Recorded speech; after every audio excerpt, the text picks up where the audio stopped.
வணக்கம் நண்பர்களே. திராட்சை செடியை நடவு செஞ்சு முதல் கவாத்து வரைக்குமான காலங்களில் நம்ம செடியோட வளர்ப்பு மற்றும் பராமரிப்பு முறைகளை பற்றிய வீடியோ தொகுப்பு ஒன்று பார்த்துட்ருக்கோம். அதனோட முதல் பகுதி தான் இது. இந்த முதல் பகுதியில் செடியை நடவு செஞ்சதுலேருந்து முதல் 30 நாள்களில் செய்ய வேண்டிய பராமரிப்பு வேலைகள், பின்னாக்கு கரைசல் எப்படி ஊற்றுறது, நீர் எந்த அளவுக்கு பாய்ச்சுறது, பூச்சி மற்றும் நோய்கள் வந்தால் அதை எப்படி கட்டுப்படுத்துறது அப்படின்றத பற்றி இந்த வீடியோவில் நம்ம பார்க்கலாம்.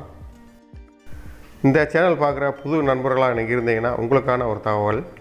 இந்த சேனலில் திராட்சை பற்றியும் திராட்சை வளர்ப்பு மற்றும் பராமரிப்பு பற்றியும் ஒவ்வொரு வீடியோவாக போட்டுட்ருக்கோம். நாங்கள் போடுற ஒவ்வொரு வீடியோவும் உங்கள் மொபைலுக்கு உடனுக்குடனே நோட்டிஃபிகேஷனாக வர்றதுக்கு சப்ஸ்கிரிப்ஷன் பண்ணி பெல் பட்டனை கிளிக் பண்ணிக்கோங்க. வாங்க வீடியோக்குள்ளே போகலாம்.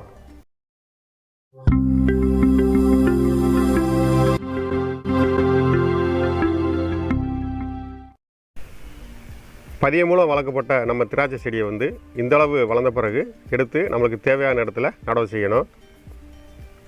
எப்படி நடவு செய்யலாம்னு நம்ம ஏற்கனவே ஒரு வீடியோ போட்டிருக்கோம். அதோட லிங்க் டிஸ்கிரிப்ஷனில் இருக்குது. புது இடத்துலையும் புது சூழ்நிலையிலையும் திராட்சை செடி வாழ்கிறதுக்காக தன்னை தயார்படுத்திக்கிறோம். அதுக்கு ஒரு வாரம் எடுத்துக்கிறோம். இந்த ஒரு வார காலத்துலேயும் திராட்சை செடியில் எந்த விதமான வளர்ச்சியோ எதுவுமே தெரியாது. நாம் நடவு செய்கிறப்ப செடி எப்படி இருந்துச்சோ அதே மாதிரி தான் இருக்கும். இந்த ஒரு வார காலமும் புதுசாக எந்த துளிருமே வெளியே வராது. அந்த பழைய துளிர்களே அப்படியே இருக்கும்.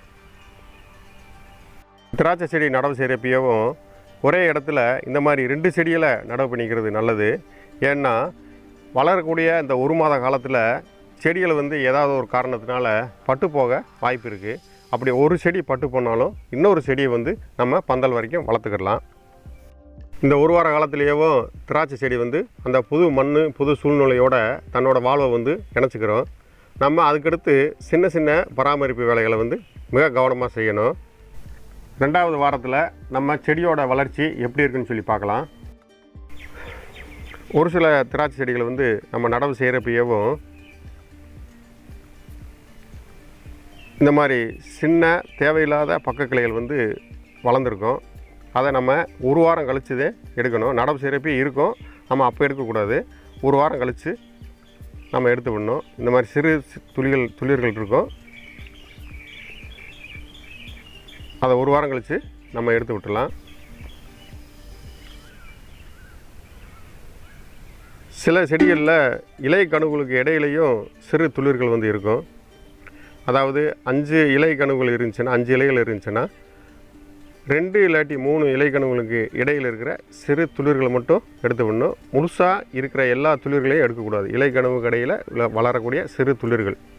இப்போ இதில் ஒரு 5 இலை இருந்துச்சுன்னா 2 இல்லாட்டி 3 இலையில் உள்ளதை மட்டும் எடுத்து விடணும். பாக்கி இருக்கிறத எடுக்கக்கூடாது. இந்த செடிகள் காற்றுல சாஞ்சு போகாமல் இருக்கிறதுக்காகவும் பந்தல் வரைக்கும் நேராக வளர்க்கணுன்றதுக்காகவும் இதுக்கு ஒரு சப்போர்ட்டிவாக ஒரு கம்பை பக்கத்தில் ஊண்டி அந்த கம்பு மூலியமாக இந்த செடியை நம்ம வளர்த்து பந்தல் வரைக்கும் கொண்டு போகணும். பந்தல் வரைக்கும் தேவையான அளவு ஒரு நீளமான கம்பை எடுத்துக்கிட்டு இந்த திராட்சை செடியோட பக்கத்தில், அதாவது ஒரு 4 இன்ச்சு தள்ளி வச்சா போதும். மண்ணில் அப்படியே ஆழமாக சும்மா கையை வச்சு ஒரு அமுக்குனா போதும். இதுக்குன்னு மெனக்கிட்டு குழி எடுத்தெல்லாம் வைக்க வேண்டியதில்லை.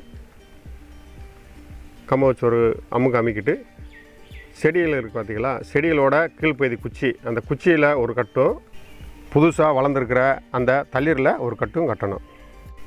இப்படி கம்புகளில் திராட்சை செடியை கட்டுறதுக்கு பிளாஸ்டிக் கயிறவோ சணல் கயிறுகளோ பயன்படுத்தாதீங்க.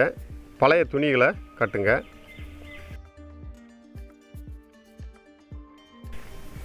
இந்த பழைய துணியை வச்சு 2 கட்டு கட்டிருக்கு. அதாவது கீழ்ப்பக்கம் உள்ள குச்சியிலையும் ஒரு கட்டு கட்டிருக்கு, புதுசாக வளரக்கூடிய துளிர்லையும் ஒரு கட்டு கட்டிருக்கு. அடுத்த 15 நாளில் திராட்சை செடியோட வளர்ச்சி எப்படின்னு சொல்லி பார்க்கலாம். மேலும் ஒரு 4 கட்டு கட்டுற அளவுக்கு திராட்சை செடியில் ஒரு 8லிருந்து 10 இலை வளர்ச்சி அடைஞ்சிருக்கும்.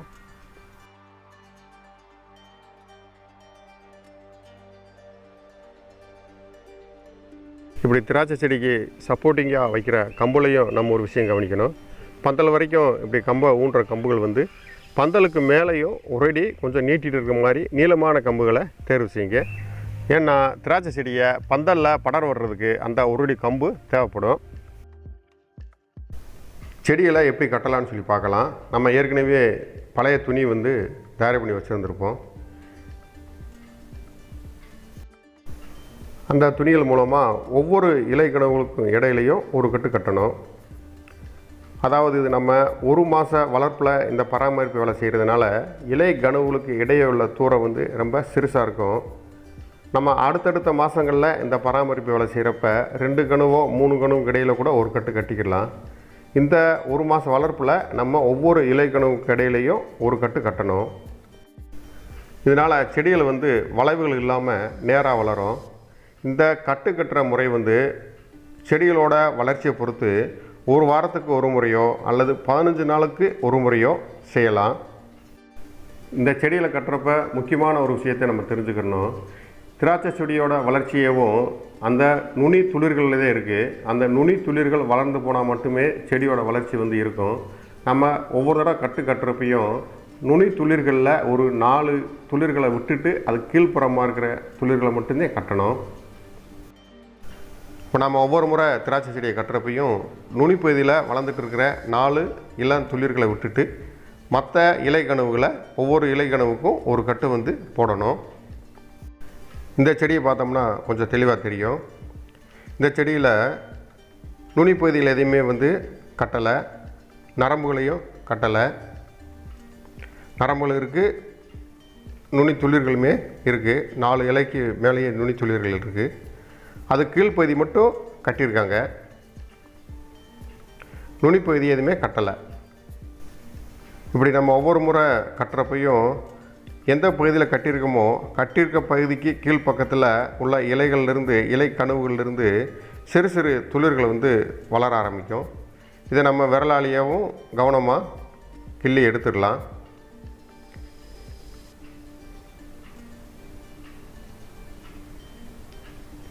இந்த மாதிரி சிறு துளிர்கள் வந்து இருக்கும். நம்ம இதை கிள்ளி எடுக்கிறப்ப இலைகளை வந்து கிள்ளிராமல் கொஞ்சம் கவனமாக இந்த வேலை வந்து செய்யணும். துளிர்கள் எடுக்கிறப்ப இலைகளை வந்து முடிஞ்சு போயிடக்கூடாது. நம்ம இந்த வீடியோவோட ஆரம்பத்தில் 2 செடியை நடவு செய்கிறத பற்றி சொல்லியிருந்தோம். இந்த மாதிரி 2 செடியை நடவு செஞ்சதில் ஒரு செடி வந்து பட்டு போயிடுச்சு, முழுசாகவே பட்டு போயிடுச்சு. இன்னொரு செடியத்தையே நம்ம கம்பை ஊண்டி வளர்த்து கொண்டு வந்திருக்கோம். அப்போ நம்ம எப்போ செடி நடவு செஞ்சாலும் 2 செடியை நடவு செஞ்சிட்டோம்னா இந்த மாதிரி ஏதாவது பாதிப்புகள் வந்தாலும் செடியை வந்து நம்ம காப்பாற்றிக்கலாம். இது வரைக்கும் நம்ம திராட்சை செடி நடவு செஞ்ச பிறகு முதல் 1 மாத காலத்தில் என்ன பராமரிப்பு வேலை செய்யலாம்னு சொல்லி பார்த்தோம். அடுத்து பிண்ணாக்கு கரைசலை எப்படி கொடுக்கலாம்னு சொல்லி பார்க்கலாம். செடிக்கு முதலாக பிண்ணாக்கு கரைசலை வந்து நடவு செஞ்சதுலேருந்து 15லேருந்து 20 நாளுக்குள்ளே நம்ம கொடுக்க ஆரம்பிக்கணும். அடுத்து 20 நாளுக்கு பிறகு ஒவ்வொரு 10 நாளுக்கும் நம்ம பிண்ணாக்கு கரைசலை வந்து கொடுக்கணும். இந்த சமயத்தில் திராட்சை செடியோட வேர்கள் வந்து புதிய இளம் வேர்களாக இருக்கிறதுனால நம்ம பிண்ணாக்கு கரைசல் ஊற்றுறதுக்காக செடியை சுற்றிலும் வட்ட வடிவில் ஒரு பள்ளம் எதுவும் பறிக்கக்கூடாது. பிண்ணாக்கு கரைசலும் கெட்டித்தன்மை இல்லாமல் நீராகிற மாதிரி இருக்கணும். பிண்ணாக்கு கரைசல் ஊற்றுறப்ப இலைகள் மேலே படாமல் பார்த்துக்கிறணும். 15வது நாளில் ஒரு தடவையும் 30வது நாளில் ஒரு தடவையும் 50 கிராம் கடல் பிண்ணாக்கை முதல் நாள் வந்து ஊற வச்சு 1 லிட்டரு தண்ணியில் கலந்து செடியை சுற்றி ஊற்றி விடணும். வேப்பம் பிண்ணாக்கு, மண்புழு உரம், இந்த மாதிரி உர வகைகளை வந்து இந்த சமயத்தில் தேவையில்லை. 30 நாளுக்கு பிறகு நம்ம கொடுத்துக்கிடலாம்.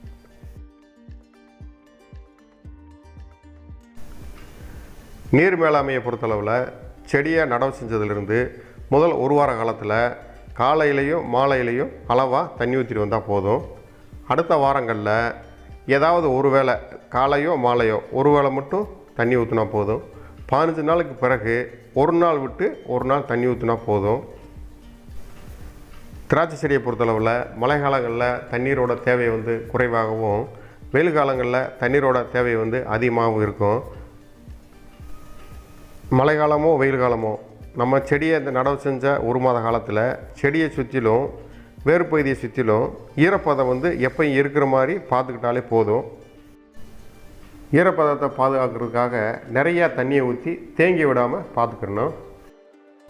அடுத்ததாக இந்த 30 நாளில் திராட்சை செடியில் ஏற்படக்கூடிய பூச்சி மற்றும் நோய் கட்டுப்பாடுகள் என்னென்ன அப்படின்னு சொல்லி பார்த்துடலாம். இந்த ஆரம்பகட்ட வளர்ப்பு முறைகளில் முதல் 1 மாத காலங்களில் பெரும்பாலும் நோய்கள் தொந்தரவு எந்த தொந்தரவும் செய்யாது. நோய்களோட தாக்கம் எதுவுமே இருக்காது. பூச்சிகளும் வண்டுகளும் மட்டும் பெரிய தொந்தரவாக இருக்கும். பூச்சிகள் இலையோட பச்சையத்தை சுரண்டி சாப்பிடும். வண்டுகள் செடியோட வளர்ச்சி பகுதிகளை கடித்து சாப்பிடும். இந்த ரெண்டுமே திராட்சை செடியோட வளர்ச்சியை பெருசாக பாதிக்கும்.